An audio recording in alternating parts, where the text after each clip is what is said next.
Satyabama Institute of Science and Technology, Chennai and Sriperumbudur.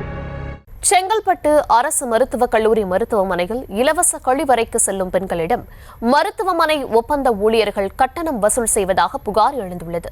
விவரங்களுடன் இணைகிறார் செய்தியாளர் கந்தன். விவரங்களை வழங்கலாம். வணக்கம்.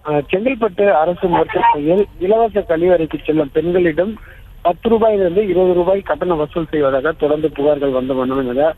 குறிப்பாக செங்கல்பட்டு இந்த அரசு மருத்துவமனை கல்லூரியில் சுற்று வட்டாரத்திலிருந்து குறிப்பாக செங்கல்பட்டு, காஞ்சிபுரம், திருவள்ளுவர் அந்த பகுதியிலிருந்து ஏராளமானவர்கள் தினந்தோறும் புற நோயாளிகளும் அதே போன்று வெளி நோயாளிகள் வந்துச்சிருக்கின்றனர். அது மட்டும் இல்லாமல் அவர்களோட ஒரு உறவினர்கள் இந்த மருத்துவமனைக்கு வருவது வழக்கம். அந்த வகையில் இங்கு வருவதற்கு இலவச கழிப்பறை மருத்துவமனை சார்பில் அமைக்கப்பட்டுள்ளது. ஆனால் இந்த இலவச கழிப்பறைக்கு செல்லும் அந்த நோயாளிகள் மட்டுமில்லாமல் யார் சென்றாலும் 10 ரூபாயிலிருந்து 20 ரூபாய் வசூல் செய்வதாக தொடர்ந்து அந்த மருத்துவமனைக்கு புகார்கள் வந்த வண்ணம் இருந்த போதிலும் அவர்கள் ஒரு தனியார் நிறுவனத்தில் வேலை செய்யும் ஊழியரை வைத்து தினந்தோறும் கழிவறைக்கு செல்லும் பெண்களிடம் கூடுதலாக 10 ரூபாய் வசூல் செய்யும் வீடியோ தான் தற்போது வெளியாகியுள்ளது.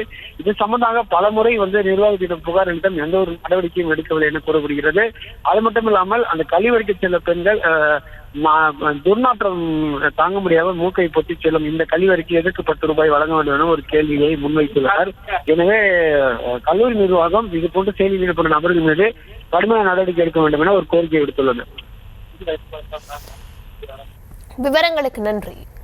Satyabama Institute of Science and Technology, Chennai and Sriperumbudur.